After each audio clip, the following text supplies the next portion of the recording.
least 50 people are dead and more than 50 others wounded after a gunman opened fire and took hostages at a gay club in Orlando, Florida, early Sunday morning. The shooter was identified by several law enforcement sources as Omar Mateen, 29. The massacre, which is now the worst mass shooting in the history of the United States, began when the gunman stormed the Pulse nightclub about 2 a.m., with an AR-15 type rifle and a handgun, officials said. He was shot dead about 3 hours later when a SWAT team entered the club, police said. The incident is being investigated as an act of terrorism. Mir Sadiq, Mateen's father, told NBC News, "This has nothing to do with religion." Sadiq said his son got angry when he saw two men kissing in Miami a couple of months ago and thinks that may be related to the shooting. The law enforcement sources told NBC News that Mateen was born in New York in 1986 and was listed as living at a residence in Port St. Lucie, about 125 miles south of Orlando. Mateen had active security officer and firearm licenses, according to Florida records, and his family said he worked in security.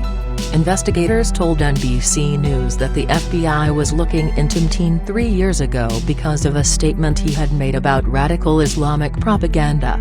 Law enforcement officials NBC News that Mateen swore allegiance to the leader of ISIS on a 911 phone call shortly before the shooting. Marriage records show he was married in Port St. Lucie in 2009, and his family said he had a 3-year-old son. "We are saying we are apologizing for the whole incident. We weren't aware of any action he is taking. We are in shock like the whole country," Sadiq said. Meanwhile, a man who answered the phone at Mateen's address, Mustafa Abassan, told NBC News, "We are in shock and we are sad." He would not say how he knew Mateen, but said he was helping investigators. Representative Alan Grayson, D. Florida, whose district includes the area of the massacre, said the attack was more likely than not ideologically motivated. "It's no coincidence that the attack took place where it did and when it did," he said. "It might be that we've seen the commission of an awful hate crime." Grayson said investigators were searching Mateen's home and combing the nightclub. Processing the gruesome scene would take hours, Grayson said. "There is blood everywhere." Police said Mateen was a U.S. citizen, but some of his family members are not. They would not say where those family members were from, and while they have not confirmed that Mateen was Muslim, several Muslim groups rebuked the attack. "We condemn this monstrous attack and offer our heartfelt condolences to the families and loved ones of all those killed or injured.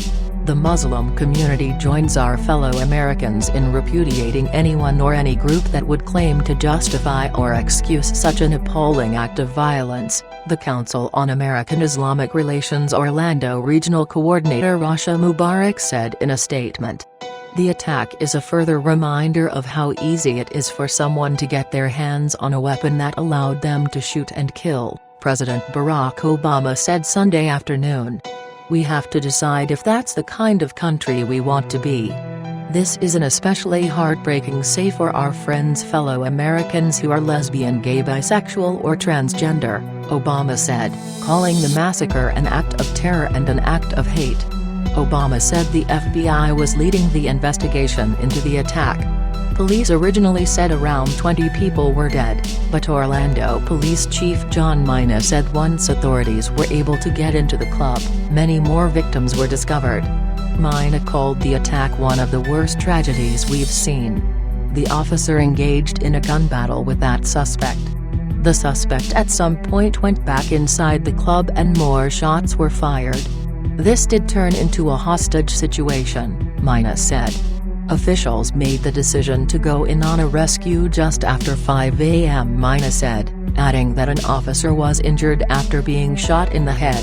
"It appears his helmet saved his life," he said. "So he has an injury to his eye, but it looks like the bullet did hit his helmet." Orange County Sheriff Jerry Demings said the incident could definitely be classified as domestic terrorism. However, Florida Department of Law Enforcement Special Agent in Charge Danny Banks said authorities were also investigating whether international terror was involved. And if the shooter was a lone wolf? Bureau of Alcohol, Tobacco, Firearms and Explosives investigators arrived on the scene of the shooting at about 9:30 a.m. Sunday morning. Florida Governor Rick Scott was also on his way to Orlando Sunday morning, and issued a state of emergency in the city. Our thoughts and prayers are with the victims, families and all those affected by this horrific tragedy. We are a strong and resilient state and we will devote every resource available to assist with the shooting in Orlando, Scott said in a statement.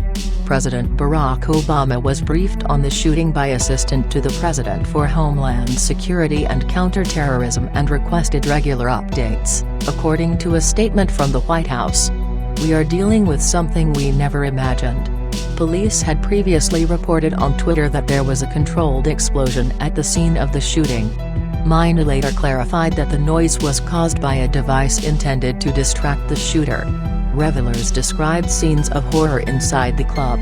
One witness told MSNBC that they had to crawl over bodies to escape. A post to the club's Facebook page at around 2 a.m. warned everyone get out of Pulse and keep running. Witness video from outside showed dozens of first responders at the scene, and several victims on the ground. It was tragic, clubgoer Christopher Hansen said. I wasn't sure if it was the music, because it went with the beat almost until you heard just too many shots. It was just like, bang, bang, bang, bang, bang, bang, and that's when you just know chaos is just. It was in turmoil, he added. Mina Justice was outside the club trying to contact her 30-year-old son Eddie, who texted her when the shooting happened and asked her to call police. He told her he ran into a bathroom with other club patrons to hide. He then texted her, "He is coming." The next text said, "He has us, and he's in here with us," she told the Associated Press. That was the last conversation. Witness Anthony Torres posted to Facebook that he and his friends made it out of the club just barely as we started to hear fire being shot. They are just pulling people out in stretchers, loading them up, he said, referring to first responders. Please God, let everyone make it. People are screaming that people are dead, Torres wrote in another post. The shooting at the nightclub comes during a series of national celebrations that mark LGBT Pride Month. As soon as we have any information we will update everyone, the club later posted to Facebook. Please keep everyone in your prayers as we work through this tragic event. Thank you for your thoughts and love.